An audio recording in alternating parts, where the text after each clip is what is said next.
Chers frères et sœurs en Christ, loué soit Jésus-Christ. En ce 5e dimanche du temps ordinaire de l'année liturgique A, les textes nous invitent à réfléchir sur la manière concrète dont notre foi doit illuminer le monde. Les lectures ne parlent pas d'abord des discours religieux, mais d'une foi qui se vit, qui se voit, qui transforme la vie personnelle et sociale. Dans la première lecture, nous sommes actuellement dans le Tétro Isaïe et le prophète Isaïe s'adresse à un peuple revenu de l'exil. Le temple est reconstruit, les pratiques religieuses ont repris, les jeûnes sont observés, mais le cœur n'y est pas.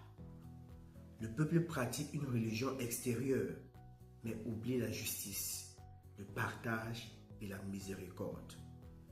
Alors Dieu corrige leur compréhension du culte, mais aussi de vivre les œuvres de miséricorde corporelle données par Jésus dans le livre de Matthieu au chapitre 25. Le vrai jeûne, ce n'est pas seulement se priver de nourriture. Le vrai culte, c'est partager son pain avec la famille, accueillir le pauvre, secourir celui qui souffre. Et Dieu fait une promesse forte.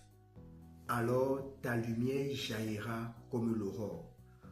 Autrement dit, la lumière de Dieu passe par des gestes concrets d'amour. Une foi ne devient pas charité lorsqu'elle reste dans l'ombre.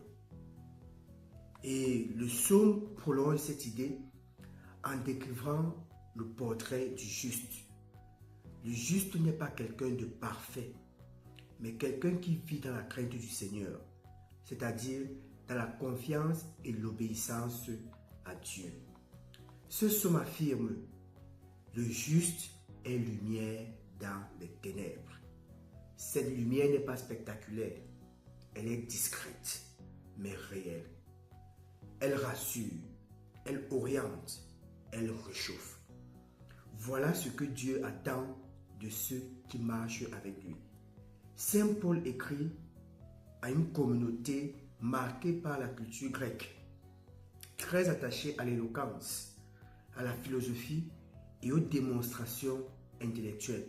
C'est d'ailleurs pour cette raison qu'ils vont comparer Paul à Apollos et à Pierre. Et certains vont se réclamer d'être de Paul, d'être d'Apollos et d'être de Pierre, tel que nous l'avons suivi la semaine dernière dans la deuxième lecture. Par ailleurs, Paul leur rappelle qu'il n'est pas venu pour un discours brillant, mais avec le Christ crucifié. Il refuse de s'appuyer sur la sagesse humaine pour que la foi des croyants repose sur la puissance de Dieu et non sur des capacités humaines.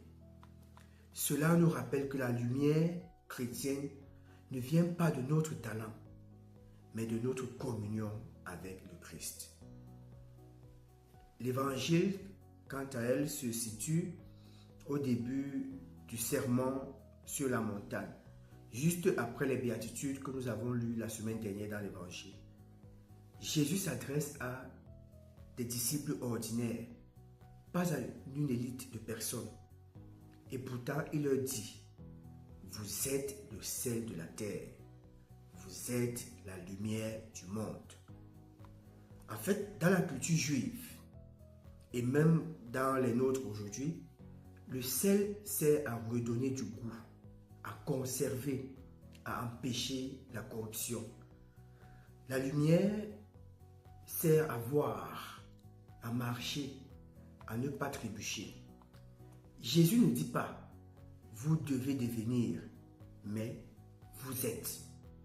Autrement dit, par le baptême, notre identité est déjà donnée. Mais encore, faut-il ne pas perdre la saveur, ne pas cacher la lumière. Un sel qui ne sale plus est inutile. Une lumière cachée n'éclaire personne. La question devient alors personnelle. Qu'est-ce qui dans ma vie affadit ma foi?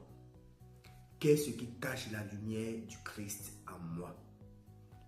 La peur du regard des autres, la routine, le compromis avec l'injustice, l'indifférence, telles sont les différentes questions que nous devons nous poser. Les 4 textes convergent vers une même vérité. La foi authentique se reconnaît à la lumière qu'elle diffuse. Et cette lumière naît premièrement du partage, tel que mentionné dans le livre d'Isaïe, de la justice et de la miséricorde, tel que mentionné dans le psaume, de l'humilité devant la croix, tel que mentionné dans la deuxième lecture, et d'une vie cohérente avec l'évangile, tel que mentionné dans l'évangile. Être le sel de la terre et lumière du monde, ce n'est pas se mettre en avant, mais c'est laisser Dieu passer à travers nous pour que d'autres retrouvent le goût à la vie et espérance. Frères et sœurs, au cours de cette journée, prions le Seigneur afin qu'il donne un cœur capable de partager, de servir et d'éclairer sans chercher à prier, pour que nos vies soient le reflet de la vie du Christ et pour que nous puissions marcher à sa suite jour et nuit. Amen. Excellent dimanche à tous.